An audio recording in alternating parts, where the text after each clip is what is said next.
Monsieur le directeur général de l'unité de lutte contre la corruption, Mesdames, Messieurs les cadres de l'ULCC, Mesdames, Messieurs de la presse parlée, écrite, télévisée, ainsi que les médias en ligne, aujourd'hui, en ce 3 septembre 2024, l'ULCC est heureuse de vous accueillir pour une 5e fois depuis l'accession de Maître Hans-Jacques Ludwig Joseph comme directeur général de l'institution dans cet exercice de remise à la justice du rapport d'enquête finalisé et de requête contre eux, certains diplomates haïtiens pour défaut de déclaration de patrimoine.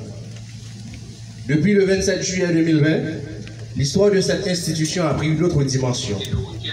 Avec cette bonne pratique qui a commencé en août 2021 avec la remise à la justice de 12 rapports d'enquête sur des faits avérés de corruption.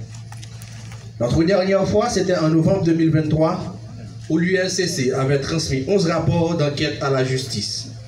Mais bien avant de continuer, nous allons cantonner l'hymne national avec Madame Saraïka François en mémoire de nos ancêtres. Marchons unis, marchons unis, dans nos rangs, point de traître, du sol, soyons seuls maîtres, marchons unis, marchons unis, pour le pays, pour les ancêtres. Marchons, marchons, marchons unis, pour le pays, pour les ancêtres. Rapport d'enquête sur le patrimoine de l'ex-ministre de la Planification et de la Coopération externe, Aviol Fleurin.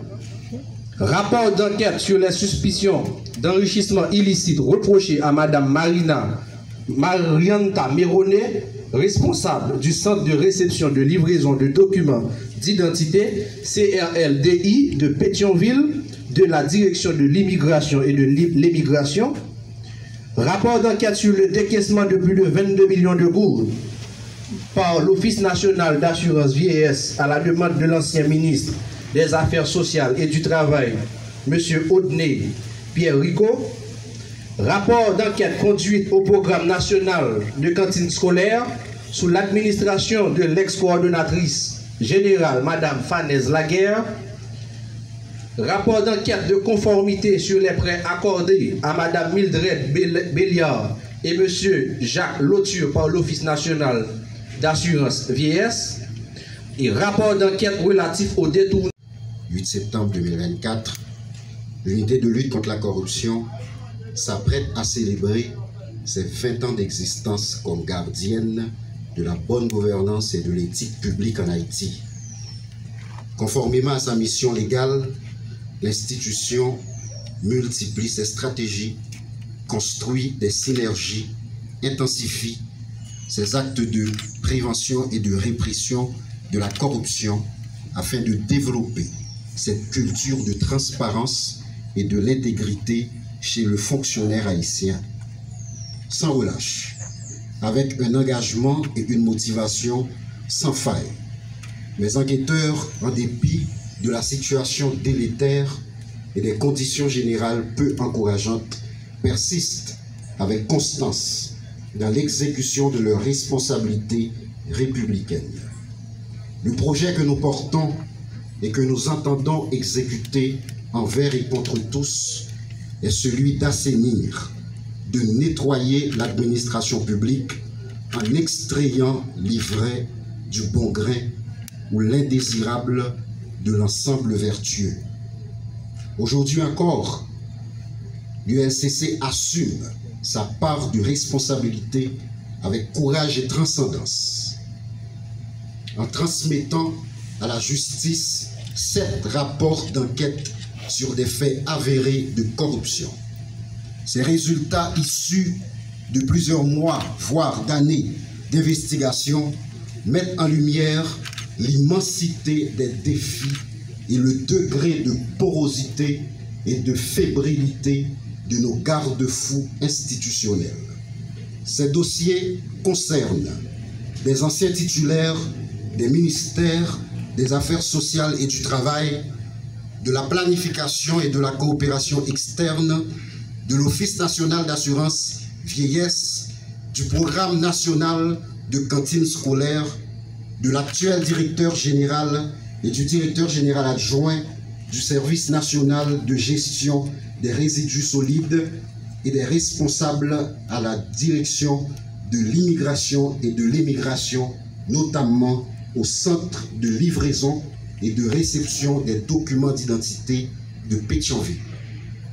Ces personnalités ont trahi leur pays en portant atteinte à la probité, en commettant des crimes financiers et des infractions de corruption. Ces infractions, bien identifiées et rigoureusement documentées, sont entre autres des actes de détournement de biens publics, d'enrichissement illicite, de blanchiment du produit du crime, de concussion, d'abus de fonction, de délit d'initié et de prise illégale d'intérêt, toutes prévues et punies par la loi du 12 mars 2014 portant prévention et répression de la corruption. Sur l'ensemble de ces cas investigués, l'État haïtien a perdu la rondelette somme de plus de 614 millions de gourdes, un montant qui dépasse paradoxalement doublement le budget accordé à l'ULCC pour lutter contre la corruption. La remise de cet énième lot de rapports met à 94 le nombre de dossiers transmis par l'ULCC à la justice depuis son existence en 2004. De ces 94, mon administration en a transmis 49, soit plus de 50%. Ces rapports soutenus par une documentation scientifique attendent encore, pour la très grande majorité, les verdicts des cours et tribunaux du pays.